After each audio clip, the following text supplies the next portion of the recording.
En enquêtant sur cette conserve, on en aura vu du pays. On ne pensait pas que ce thon nous emmènerait aussi loin. Des thoniers bretons qui pêchent dans l'océan Indien. Des drapeaux séchellois ou mauriciens qui flottent au mât des bateaux français. On s'y perdrait presque avec cette pêche thonière. Heureusement, quand on rentre en France, il nous reste un repère. La boîte bretonne, Petit Navire.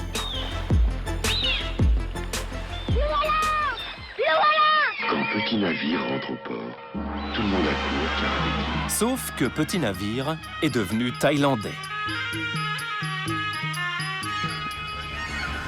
Nous avons enquêté sur les dessous de ce rachat. Et nous avons découvert que des dizaines de millions d'euros ont transité par des places offshore. Des montages fiscaux complexes qui ont fini par intriguer le fisc français. Petit Navire chez les Thaïlandais, vous n'allez pas être déçus du voyage. Tout commence en 2010. Thai Union, un géant de l'agroalimentaire, rachète MW Brands. MW Brands, c'est Petit Navire. Mais aussi Mare Blu, en Italie. Mare Blu, il tonno, lavorato sul luogo di pesca. Ou John West, en Angleterre. John West endures the worst to bring you the best tuna tempters with all natural ingredients. Thai Union devient ainsi le premier groupe mondial du thon en conserve. Coût de l'opération, 466 millions d'euros. Pour mener ce rachat, ils ont recours à un spécialiste de la finance offshore, Appleby. Welcome to Applebee's. Appleby, cela ne vous dit rien? Enfin, à Cash Investigation, on vous en a déjà parlé. Derrière les Paradise Papers, c'était eux. Un scandale mondial qui pèse 350 milliards d'euros et qui implique notamment l'entourage de Donald Trump et même la reine d'Angleterre. Des stars, des politiques, des entreprises sont éclaboussées par le scandale des Paradise Papers. Et des millions de documents démontrent les placements financiers des plus grandes fortunes pour échapper à l'impôt. C'est justement un schéma d'optimisation fiscale qu'Appleby va mettre en place avec Thai Union pour racheter Petit Navire. Attention, ça donne un peu le tournis. Thai Union, à Bangkok, possède une holding à l'île Maurice, qui possède une holding au Luxembourg, qui possède une holding en France, et qui va donc prendre le contrôle de MW Brands, et donc de Petit Navire. Ça va? Vous suivez toujours? Le but de ce montage est très clairement défini dans un rapport d'Appleby. Créer une structure de détention fiscalement avantageuse.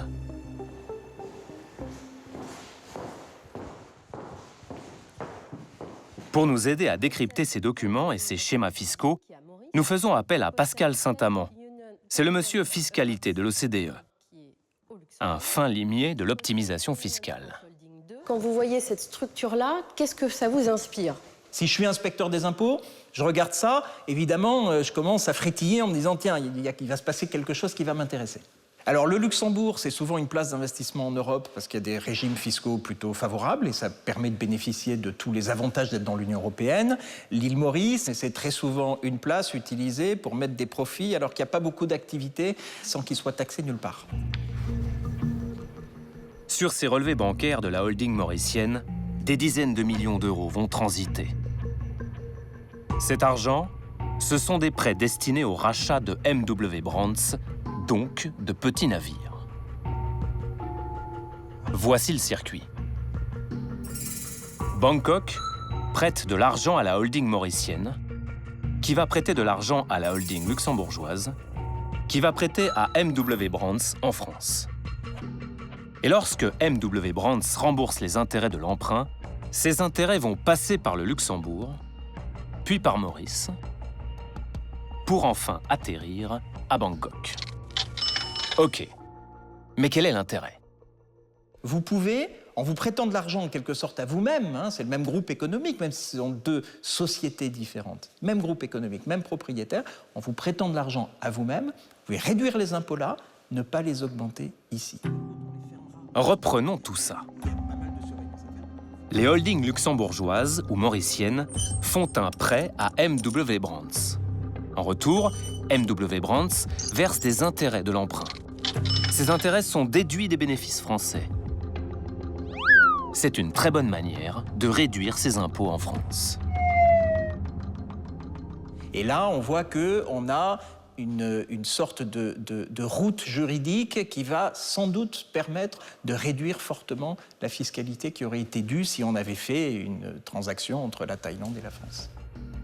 Petit Navire finit par s'attirer les foudres du fisc français. En cause, les intérêts versés à la holding mauricienne. En 2015, M.W. Brands est redressé pour un montant de près de 6,9 millions d'euros.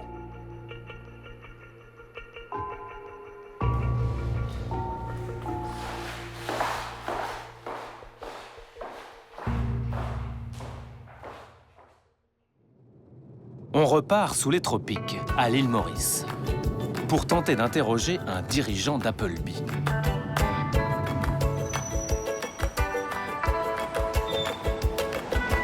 En quelques années, Port-Louis est devenu un paradis financier de l'océan Indien.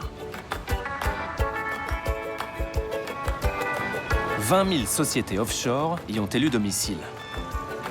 Dans le centre-ville de la capitale, Appleby occupe ce bâtiment. Nous passons discrètement devant le monsieur de la sécurité et nous prenons l'ascenseur avec notre caméra cachée. Et coucou, nous voilà. Oui, bonjour monsieur. Sophie Le Gall. Nous sommes d'abord reçus par l'un des avocats du cabinet. On travaille pour la chaîne nationale publique France 2 et on appartient aussi à l'ICIJ. L'ICIJ, c'est le consortium international des journalistes d'investigation. Les Paradise Papers, c'était eux. J'imagine que vous connaissez. Voilà. Comment? Malheureusement, je connais. On a eu pas mal d'ennuis avec les informations des Paradise Papers. Ah bon? Et pourquoi des ennuis? Qu'est-ce que vous voulez dire par là? Il y avait des informations confidentielles du bureau qui a été exposées dans différentes publications. Parfait, merci beaucoup. On compatit sur tous ces problèmes occasionnés par les journalistes. Arrive en renfort Bonjour. un des associés du cabinet. Enchanté. Enchanté. C'est vous? Merci. C'est vous qui vous êtes occupé de Thai Union? Thai Union Investment Holdings. Alors, vous en êtes occupé? on ne peut pas vous répondre à aucune question. Ah. Vous allez comprendre que c'est une firme d'avocats et on est tenu par le secret professionnel. D'accord. Et on avait des questions par rapport à la... Comme je vous le dis, on n'est pas intéressé à même entendre les questions. Entendre les questions, ça vous engage à rien? Non, ça m'engage à entendre les questions. Je dois partir malheureusement. On voulait simplement savoir si vous les aviez aidés fiscalement. Je ne veux pas, écoutez. J'ai le droit. Bien sûr. Donc je vous demanderai gentiment de nous laisser travailler et c'est tout. D'accord. Nous, on voulait simplement savoir si vous les aviez aidés On ne peut pas. à minimiser leurs impôts sur les vous bénéfices redis. en France. Je vous redis. On est régi par le secret professionnel et un code d'éthique. Moi, deux questions simples. Savoir si vous les avez conseillé fiscalement. Je ne veux pas et si écouter vous vos avez questions. permis de J'ai été minimiser très gentil. les impôts sur les bénéfices en France. J'ai été en fait. très gentil. Par un système de dim tax Je credit. vous demande gentiment de nous laisser continuer à travailler, c'est tout. Bon, bah, merci à vous quand même d'être venu nous voir. Alors, gentiment, nous les laissons travailler sur leurs schémas fiscaux. Pas de problème, pas de problème. Et nous décidons de contacter Petit Navire. D'abord, nous cherchons à joindre la communicante de l'entreprise. Oui, bonjour Caroline Diasnis, c'est Élise Lucet, Cache Investigation France 2. Je vous appelle parce qu'on est très en demande d'une interview de Petit Navire et on voulait savoir et comprendre à quoi servent les deux holdings qui sont enregistrés à l'île Maurice et au Luxembourg par Thai Union. Malheureusement, je ne peux pas pouvoir vous confirmer que c'est OK. Je vais faire tout pour que ce le soit. Si vous pouvez éventuellement me faire un petit digest résumé. Un petit digest. Comme ça facilitera d'autant. Pas de problème, on va vous faire un petit digest, aucun problème. Et si on peut se rappeler, donc est-ce qu'on est d'accord pour se rappeler lundi entre 10h et 13h? Ça marche. Merci à vous, Madame Diesnis. Bon, pas de souci, Madame Diesnis. Au revoir, à très vite. Nous rédigeons donc un petit digest, un résumé en French. Un digest qu'on forward par mail. Pardon. Un résumé qu'on envoie par courriel. Et le lundi, comme promis, on tente un call avec Petit Navire. Bonjour, vous êtes sur le répondeur SFR du...